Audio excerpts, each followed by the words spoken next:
আসসালামু আলাইকুম সিনিয়র শিক্ষার্থীরা, যে যেখান থেকে এই ভিডিওটি দেখবে সকলের প্রতি শুভেচ্ছা রইল। সবাই নিশ্চয়ই ভালো আছো। যারা এখনো চ্যানেলটি সাবস্ক্রাইব করনি তারা অবশ্যই চ্যানেলটি সাবস্ক্রাইব করবে এবং বেশি বেশি করে শেয়ার দেবে। আর কেউ খাতায় লিখে এখান থেকে কিছু শেয়ার দেবে না। আজকে আলোচনা করব শিল্প অর্থনীতি। আজকের আলোচনার বিষয় হচ্ছে শিল্প অর্থনীতি, ফার্মের প্রবৃদ্ধি ও ব্যয় রেখার সম্পর্ক। শিল্প অর্থনীতি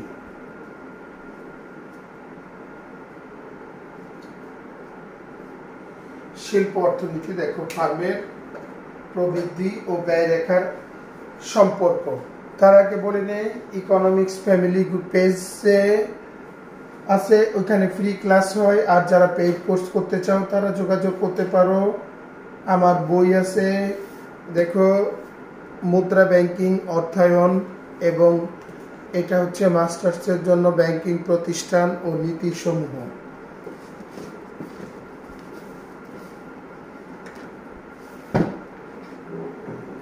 আচ্ছা দেখো, শুরু করব ফার্মের প্রবৃদ্ধি ও ব্যয় রেখার সম্পর্ক।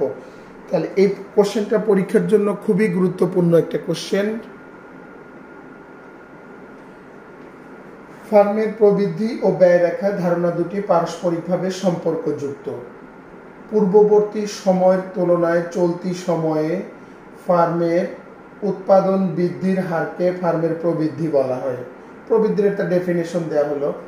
আবার ব্যয় বলতে গড় ব্যয়কে বোঝানো হয়। এখানে ব্যয় অনেক ধরনের আছে, এখানে গড় ব্যয়টাকে আমরা মূলত মিন করি।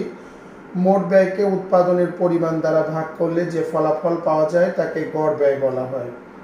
সম্পর্ক: ফার্মের গড় ব্যয় অভ্যন্তরীণ ও বাহ্যিক ব্যয়ের সুবিধার উপর নির্ভরশীল হয়ে থাকে। উৎপাদনের প্রথম পর্যায়ে প্রবৃদ্ধি প্রসারিত হলে গড় ব্যয় হ্রাস পায়। কাম্য প্লান্ট স্তরে গড় ব্যয় সর্বনিম্ন হয়। পরবর্তীতে প্রবৃদ্ধি প্রসারিত হলে গড় ব্যয় বৃদ্ধি পেয়ে থাকে। তার মানে দেখো, গড় ব্যয়টা মূলত নির্ভর করে যে ফার্ম কি ধরনের সুবিধা পায়। মাত্রাগত, অভ্যন্তরীণ ও বাহ্যিক যে সুবিধাগুলো আছে, ওই সুবিধাগুলো দ্বারা গড় ব্যয়টা প্রভাবিত হয়।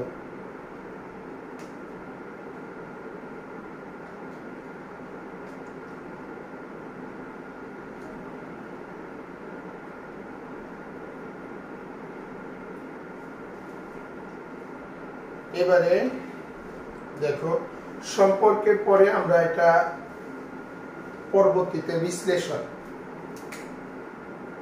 চিত্রে উপস্থাপন হেডলাইন দিতে পারো। চিত্রে উপস্থাপন। আর এই কোশ্চেনটা অনেক সময় বিভিন্ন সময় দেখা যায় সংক্ষিপ্ত প্রশ্নেও আসে, আবার বড় প্রশ্নেও আসতে পারে। আমরা চিত্র আঁকবো। কিউ, এটা হচ্ছে উৎপাদন স্তর।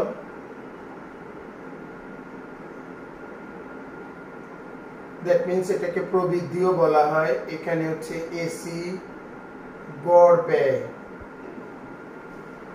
এখন দেখো, আগে আমরা একটা দীর্ঘকালীন গড় ব্যয় রেখা আঁকবো। এটা এলএসি। এলএসি হচ্ছে দীর্ঘকালীন গড় ব্যয় রেখা।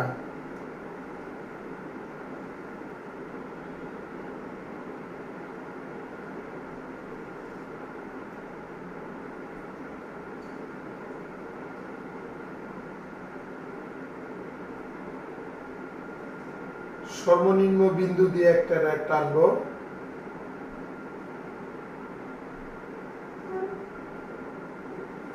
দেখো, এটা হলো SAC1, SAC2, SAC3।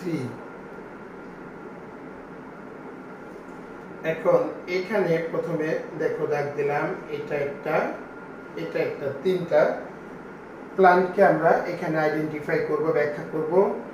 এটার নাম দিলাম হচ্ছে, এটা হলো Q1, Q0, Q2। এটা ই বিন্দু, এফ বিন্দু, এটাকে জি বিন্দু। এটা চাইলে মিশাতে পারো, না মিশালেও কোনো অসুবিধা নাই। দেখো, তাহলে আমাদের চিত্র আঁকা হয়ে গেছে।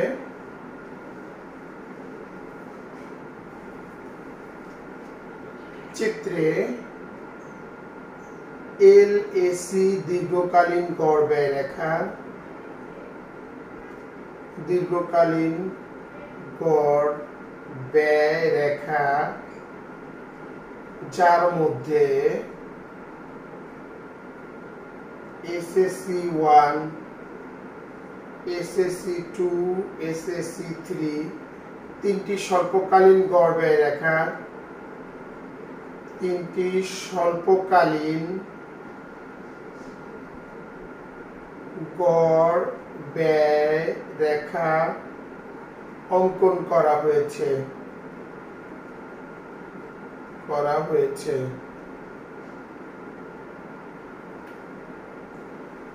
Q1 উৎপাদন স্তরে ফার্মের গড় ব্যয় EQ1। উৎপাদন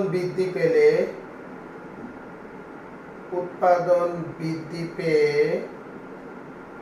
Q0 হলে ফার্মের অভ্যন্তরীণ ও বাহ্যিক ব্যয় সুবিধার মাধ্যমে গড় ব্যয়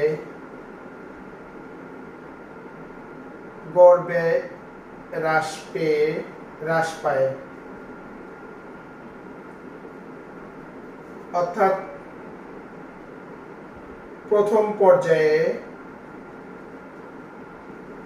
পর্যায়ে ফার্ম প্রবৃদ্ধি অর্জন করলে ফার্মের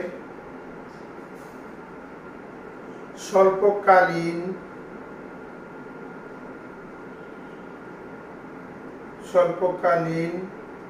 ও দীর্ঘকালীন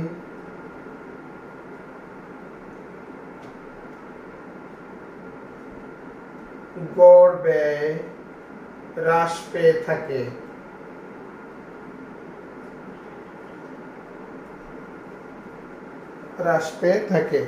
স্বল্পকালীন আর দীর্ঘকালীন দুই ধরনের গড় ব্যয় কি হবে? হ্রাস পাবে।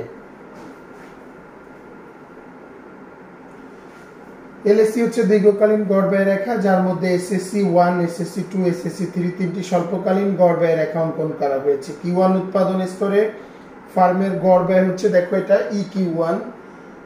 উৎপাদন বৃদ্ধি পেয়ে Q0 হলে ফার্মের অভ্যন্তরীণ ও বাহ্যিক ব্যয় সুবিধার মাধ্যমে গড় ব্যয় হ্রাস পায়। অর্থাৎ প্রথম পর্যায়ে ফার্ম প্রবৃদ্ধি অর্জন করলে ফার্মের স্বল্পকালীন ও দীর্ঘকালীন গড় ব্যয় হ্রাস পেয়ে থাকে।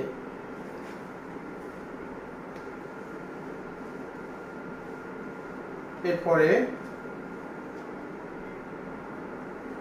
এফ বিন্দু হচ্ছে ফার্মের কাম্য প্লান্ট নির্দেশক বিন্দু। কাম্য প্লান্ট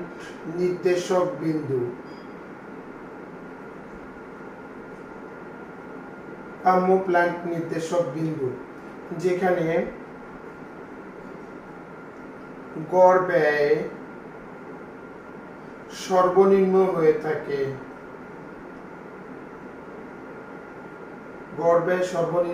থাকে। অর্থাৎ FQ0 হয়।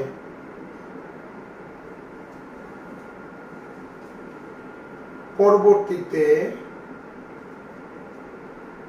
ফার্ম প্রবৃদ্ধি অর্জন করতে ফার্ম প্রবৃদ্ধি অর্জনের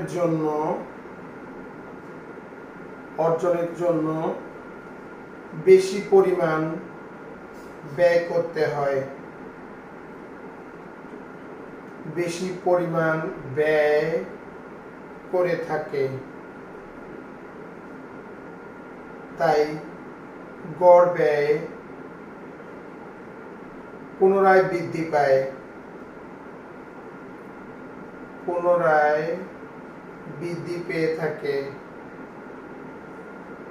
গড় ব্যয় পুনরায় বৃদ্ধি পেয়ে থাকে।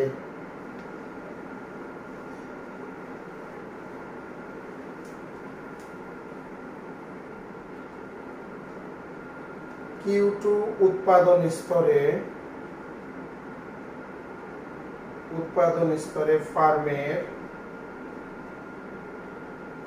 গড় ব্যয় GQ2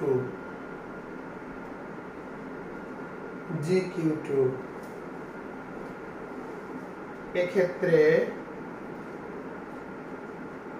গড় ব্যয় বৃদ্ধি পেয়েছে।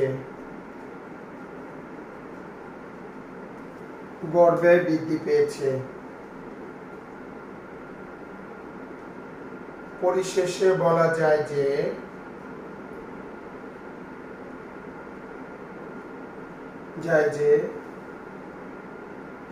উৎপাদনে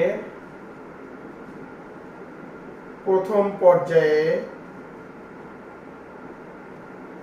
প্রবৃদ্ধি ও গড় ব্যয়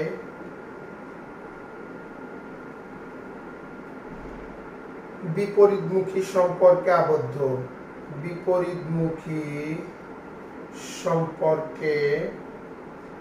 আবদ্ধ। কাম্য প্ল্যান্ট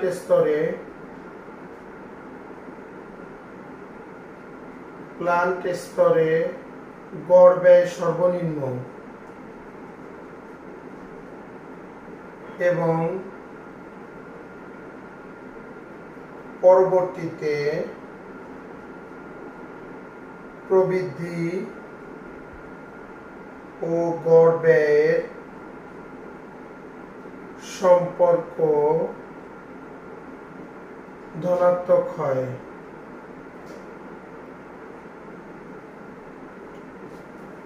আশা করি সবাই বুঝতে পেরেছো।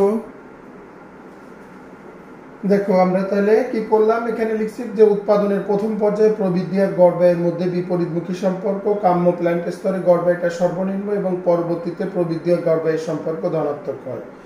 এটা হচ্ছে মেইন ফোকাসটা। তাহলে আশা করি সবাই বুঝতে পেরেছো। ওকে, আল্লাহ হাফেজ, ভালো থাকো সবাই।